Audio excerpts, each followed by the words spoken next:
Today we're going to finish the laws of thermodynamics section. Hopefully at the end you'll be able to state the first and second laws of thermodynamics, define what a heat engine, a refrigerator, and a heat pump are, and then define entropy. So let's look at the bell ringer here first. How much heat is required to raise the temperature of 300 grams of water from 85 degrees Celsius to 105 degrees Celsius? Now I'll let you work on that. Pause the screen here and then work on it and see what you get for an answer.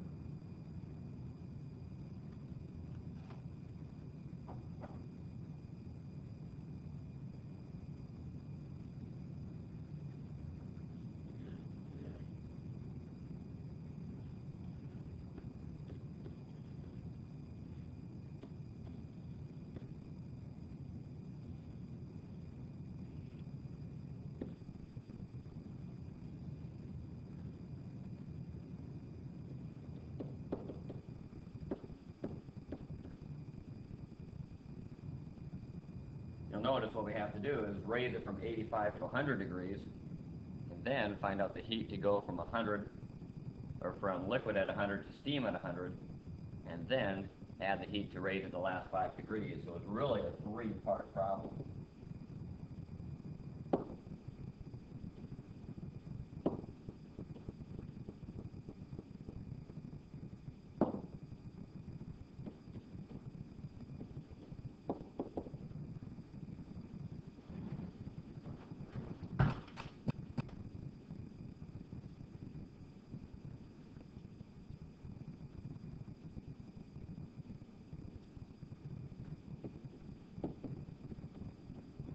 So to raise it from 85 to 100 would require 18,810 joules of heat.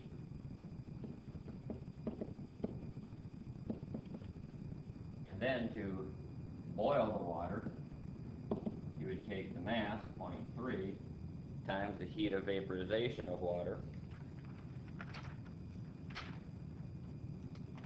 which is a constant. And for water, it's 2.26 times 10 to the 6th.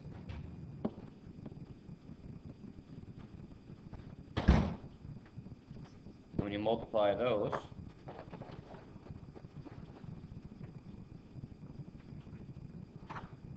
you get 678,000 joules.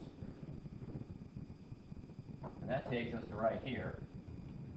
We've now got steam at 100 degrees. And lastly, we need to raise the temperature of that steam.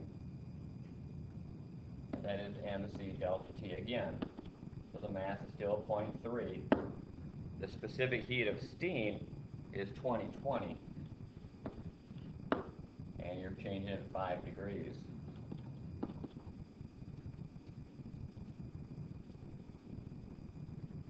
So that would be another 3,030 joules of heat to raise it up to here, steam at 105 degrees. So now to find your final answer, your total Q, you just have to add all those together.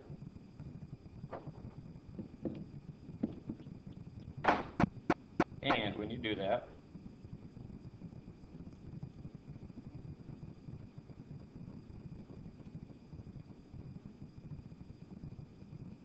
and you round to 2 significant digits, it should be 7.0 times 10 to the 5th joules of energy. So again, it's a three-part problem, not just one. And you have to remember that the specific heat of steam is different from that of water. Let's move on. Thermodynamics is really just defined as the study of changes in the thermal properties of matter. Thermal means heat, dynamics is motion, so the idea that heat is constantly in motion here.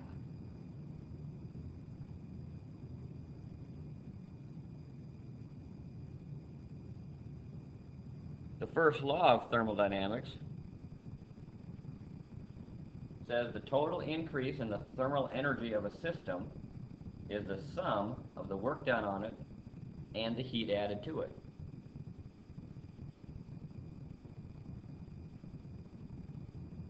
You can think of this as a restatement of conservation of energy. Because you have a certain amount of energy, and if you add more work to it, we know work and energy are related, or you had heat, which is a type of energy, obviously that's going to change your amount of energy. So the total energy has to be conserved.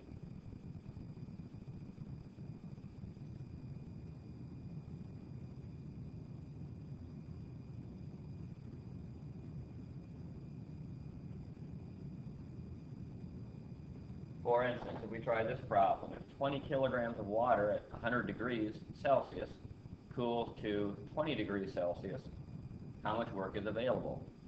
Well, we just need to solve for the amount of heat energy that would be required for this, because work is equal to change in energy. So if I have a certain amount of heat energy, I can do that same amount of work.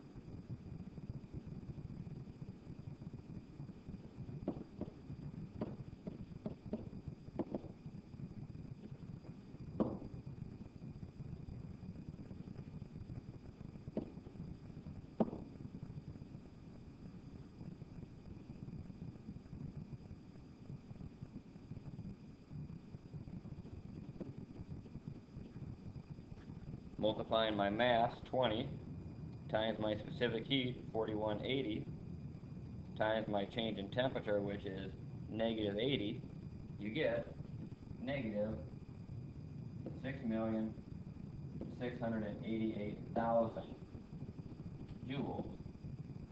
So in this case, that's the amount of heat that would be given off as it cools down. So how much work is available? Well, work is equal to change in energy, so that would be the same answer, 6,688,000 joules. Your heat energy could be used, or could be turned into the amount of work you have. Knowing that, if that work is used to move a 42 kilogram person, how high could we lift him? Well, in this case, we're changing our work into what type of energy? Obviously potential energy. So the amount of work, 6,688,000 joules, we're going to convert into M times G times H. Our mass was 42, G is 9.8, and we can simply solve for H by dividing our answer by 42 and 9.8.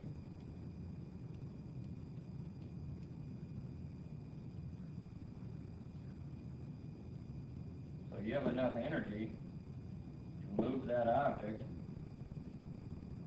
16,000 meters high. And that's pretty impressive. Large amount of energy to change that much water. Or conversely, if we wanted to use that same energy to increase the person's velocity, how fast could he go?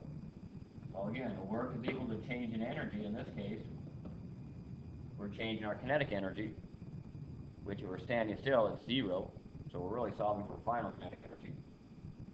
So that work is equal to 1/2 mv squared, or 6,688,000 equals 1/2 the mass, 42, times the velocity squared. And we should be able to solve for velocity.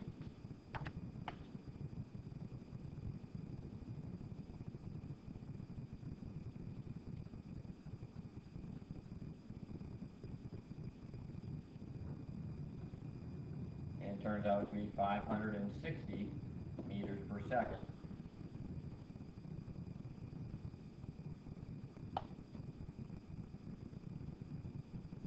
These values seem high, but if you have 20 kilograms of water, that's an awful lot of water you are raising the temperature of.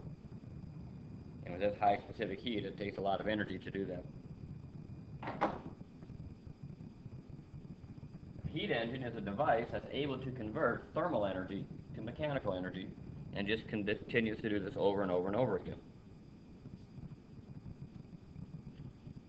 We use these in our cars. That's the whole point. Take the thermal energy out of the gasoline and convert it to mechanical energy.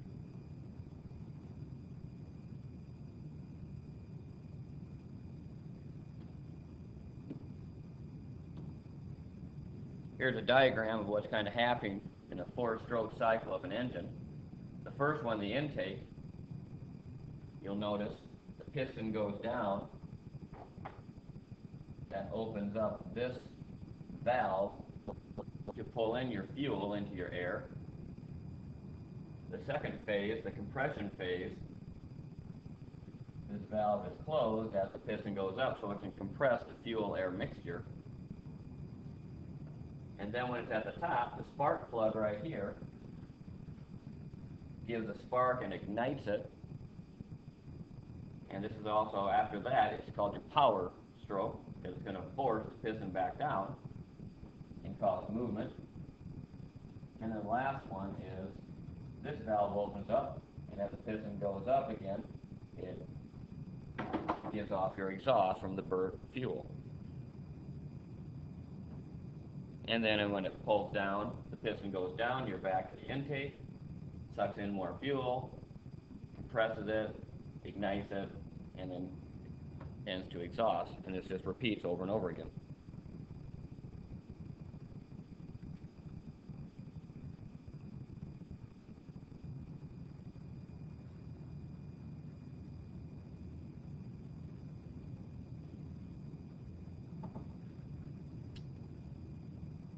So that's what a heat engine looks like. The things to note about heat engines: the heat flows spontaneously from a hot object to a cold object. If you have something hot touching something cold, it automatically goes from one to the end. And we talked about this with conduction. Put a piece of metal on a hot plate and hold the other end. Eventually the heat will get to you as it bumps the particles, and they bump the neighboring ones and the neighboring ones and the neighboring ones. So this will happen on its own. If you want it to go the other way, we need to add energy. So you need to add some type of energy to force the heat to go from a cold object to a hot one. However, that could happen, theoretically. Two things are touching, and one is 100 degrees and one is 10. The 10 could get colder, lose some heat, and cause the warmer one to gain heat. It just doesn't happen spontaneously on its own. There's a time that this is important, however, and that would be in the use of a refrigerator. Refrigerators want to keep the inside cold, so what we do is we suck heat from the air inside there and cause the air outside the refrigerator to actually get warmer. And this happens by the air going through a compressor, and when it compresses, it goes from a liquid, or from a gas down to a liquid. And that process requires heat to be taken in or absorbed, because heat is given off when that happens. Because to go the other way, to go from liquid to a solid, heat would have to be taken in. To go from a liquid to a gas, heat would have to be taken in. So from a gas to a liquid, when you compress it, heat is given off. A heat pump can be thought of as a refrigerator that can be run in two directions. So a lot of houses are going to this heat pump because they're really, really efficient. If you want to air condition your house in the summer, you just take away some of the heat from the air in the house and make the outside warmer. So you remove the heat from the inside, makes your inside of your house cooler, and makes the outside warmer. In the winter, you do the opposite. Even though it's cold outside, maybe 20 degrees, there still is heat there. There still is heat energy. If you remove some of the heat from the ground to try and make the ground cooler, you can use that to warm your house. Now the ground is huge, so we're not going to be affecting the overall temperature of the Earth much at all. The second law of thermodynamics says that natural processes go in a direction that increases the total entropy of the universe.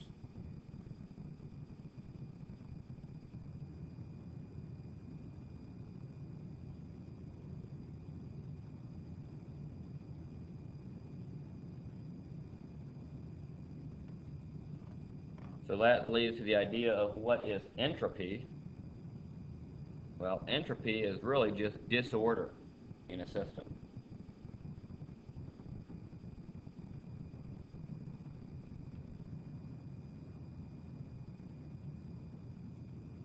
So when your parents tell you to clean your room, you can say, well, Mom, it really kind of goes against the second law of thermodynamics. As nature goes, things tend to get more disordered. So you're trying to make your room more orderly, but over time that will eventually go back to a disordered system.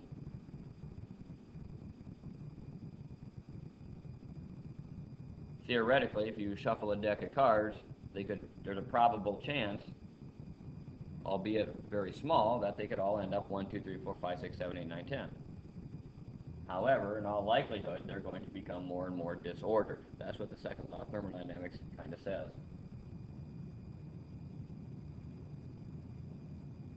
So if you look at these diagrams, the first law of thermodynamics really just talks about energy being conserved. If you add heat, energy goes up and such. So it would have no problem with cold going to hot. The cold becomes cooler, and as you take out some heat, causing the hot to become warmer. But the second law says this can't happen, because by going from something cold to something hot, you are not increasing the entropy. So things will spontaneously go hot to cold. Also, molecules over here that are red, green, and blue, or red, black, and blue, are flying around all over the place. Well, the first law says there's nothing that could keep it from going and being all nice and organized, but we know in nature that really doesn't happen. The second law says, no, it's not going to become orderly, it's actually going to be more disorderly. So, again, the process going left to right doesn't happen in nature.